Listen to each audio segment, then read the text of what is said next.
Okay, so hello fellow coin collectors, this is Glenn from Boomad, back with some Austrian coins. So as you can see, I just have the silver ones here because pretty much the silver ones are very not so collectible.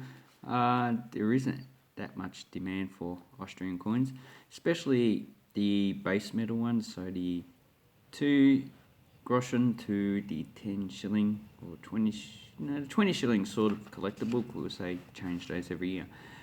But today we're going to have a look at the 50 and 100 Austrian shillings. So at the time, the nominal value was about 10 shillings to $1 Australian.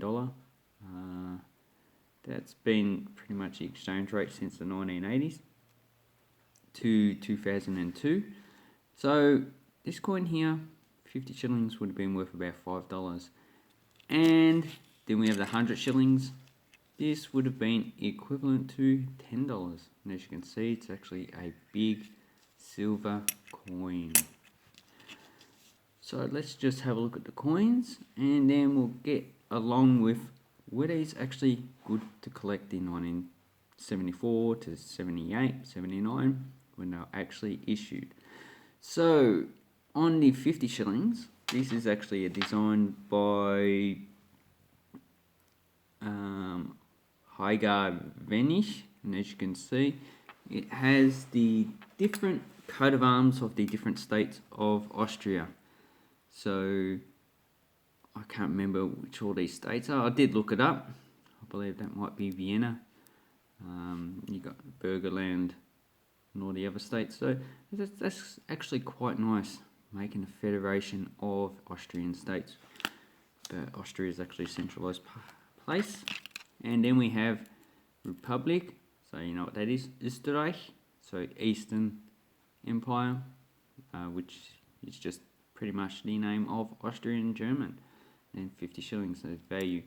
And on the back, we have what it actually commemorates. So we have the date, 1924 to 1974, so that's 50 years. Then you got 50 years, 50 Jahre, österreichischer Rundfunk, so of the Austrian broadcasting. So obviously, radio in Austria has been around since 1974. Or at least at the federal broadcasting, it's probably been around earlier, and this commemorates 50 years. And here is the logo of the Austrian Broadcasting Corporation, and that's a nice coin. These ones have a silver value of about $10 Australian as of now, and on this side we have the denomination, so 50, which is 50 in German, Schilling, which is the denomination, so it's just pretty much equivalent to calling it a dollar or whatever. So, and this is actually a nice coin. So the rotation, if you turn it this way, is metal. So the bottom is also the bottom of the obverse as well, same as the reverse. So and these coins, 50 shillings, were issued between 1959 and 1978.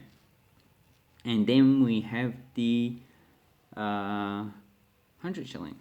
But I must comment first that there was a 25 shillings of 13 grams, 30 millimeters, which was issued between 1975 and 73. So by the time these come out, 25 shilling had actually stopped as a silver coin. So in 1974, the 100 shilling was actually issued. So here, no, not that one. Let's have a look at, is it this one? Anyway, so this side is the design by Helmut Grosspointner. So we actually done the Austrian coat of arms, which has a hammer and a sickle, and it has chains that were added after the Second World War to show Austrian independence from Germany. And you have the same Republic Österreich, 100 shillings. I actually quite like this design, but they could have actually fixed up these plain areas there. And down below we have the initials of the actual designer. And on this side we have patterns. Then we have 100, which is, you know, the same as 100. Schilling, so there you go. And a reef and a star. And on this side we have 1975. So in 1975 they actually issued 6 different 100 shillings, and that's actually the highest they actually issued. And then by 1979 I think they only issued about 4 different types. And in 1979 obviously the popularity had declined, so they actually just stopped it. Or maybe the metal value was actually too high, so it's pretty hard to actually get this information. So you got 50 Jahre Schilling, and that just means 50 years of the Austrian shilling. But that's sort of misleading. So the Austrian shilling was actually introduced in 1925. That's where you get 50 years. It replaced the previous Austria-Hungarian krona, or Austrian krona at the time. I believe it was 10,000 krona equals 1 shilling. So inflation actually hadn't got to levels of Germany at the time, but it was bad and actually did destroy people's savings. So this just looks like an abstract design of actual money. So it looks like paper folding around, and it's actually quite nice. Maybe they could have actually done something a bit better with money. But apart from that, I'm not really able to get much information about what this actually represents. So that is the Austrian shilling. This had a mintage of 3,234,000 and 210,000 in proof. And in a very fine grade, probably about $15. In uncirculated, probably $20 to $30 is what you'll be paying for that. And these ones have a bullion value of about $12 Australian.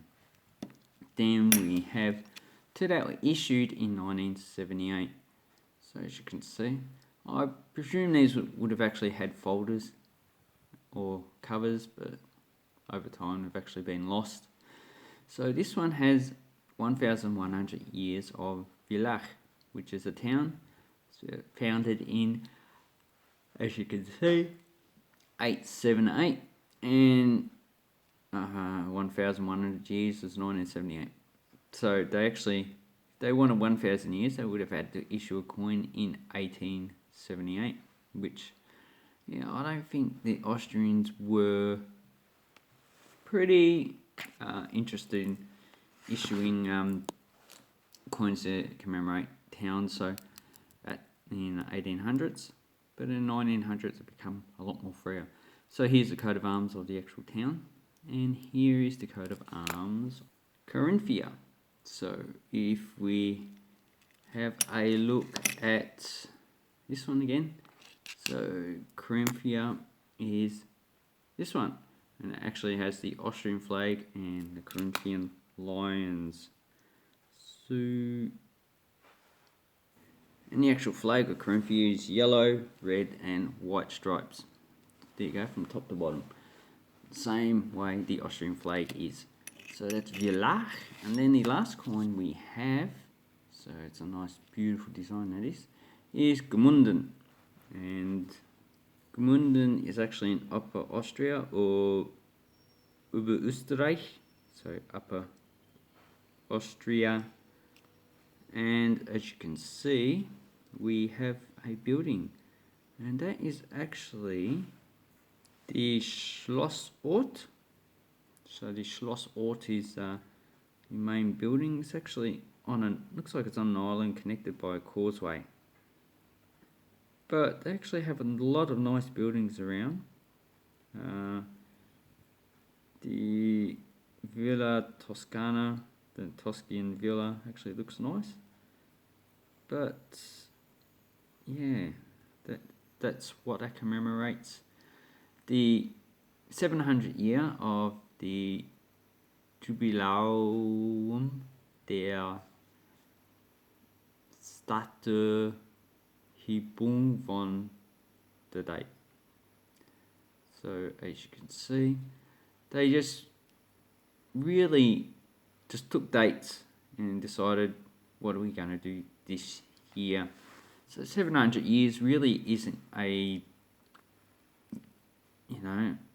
really good year to commemorate anything. It's usually 500 or 1,000. 700 years, well, they had to commemorate something. So what were the values of these coins back in 1970s? So these had a value of about $10 in 1970 to 1980, roughly around then, up until 2002. So the value actually was pretty much constant with the Australian dollar because both currencies are pretty stable. I presume these would have actually cost a bit more, probably 150 shillings or 200 shillings when they actually come out. I do not have that information. But just on the denomination, if you kept these from the 1970s to now, you would have actually lost value because $10 from 1970s is equivalent to roughly about $100 now. And these ones you can pick up for probably between $15 and $20 each for the 100 shillings. Probably about $15, 15 shillings. So these should have an equivalent value of $100, inflationary value, but they don't. $20. So over the long term, you've lost about 80% of your actual value of your investment. So this one's actually not a good investment for the denomination. They're only a good investment for their silver value. So the bullion value of $12 and $10. If you can get them close to that value, which I did with these coins, then you are doing okay, because I think the silver value is actually undervalued. So you can get coins close to silver value, like the 50-cent coin. This one's really only good for silver value. It's not really a good coin to get if you want to have an investment. So if you're silver stacking, these are the coins you should get. For Austria, you should get these ones, as well as a 25 shilling, but that's probably overpriced for the silver value anyway.